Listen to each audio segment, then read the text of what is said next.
brought you by Silver Pumps and Motors. Top quality और consistent performance के लिए सिर्फ सिल्वर पंप्स नाम याद रखना. పెహల్గాం ఉగ్రదాడికి ప్రతీకారం తప్పదు. ఎవరిని వదిలిపెట్టేదే లేదు. అంతకంతా బదులు తీర్చుకుంటాం. పెహల్గాం ఉగ్రదాడి తర్వాత భారత్ చేసిన హెచ్చరికలివి.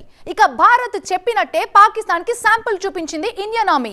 అర్ధరాత్రి పాకిస్తాన్ పీఓకేలో మిసైల్స్ తో విరుచుకుపడింది భారత ఆర్మీ. ఒకేసారి 9 టార్గెట్స్ పై బాంబుల వర్షం కురిపించింది. పాకిస్తాన్ లో 4, పీఓకేలో 5 చోట్ల అటాక్స్ చేసింది. ఆపరేషన్ సింధూర్ పేరుతో అర్ధరాత్రి 1 గంట తర్వాత మెరుపు దాడులు చేసింది. పాకిస్తాన్ తో పాటుగా పీఓకేలో సైతం 9 ఉగ్రవాద స్థావరాలని ఇండియన్ ఆర్మీ నేలమట్టం చేసిన విషయం తెలిసిందే. 8 కిలోమీటర్ల నుంచి 100 కిలోమీటర్ల రేంజ్ లో మిసైల్స్ వర్షం కురిపించింది. భారత్ దాడుల్లో 30 మంది ఉగ్రవాదులు హతమయ్యారు. భారత్ ప్రతీకార దాడులతో దేశం మొత్తం ఇప్పుడు సంబరాలు చేసుకుంటున్నారు.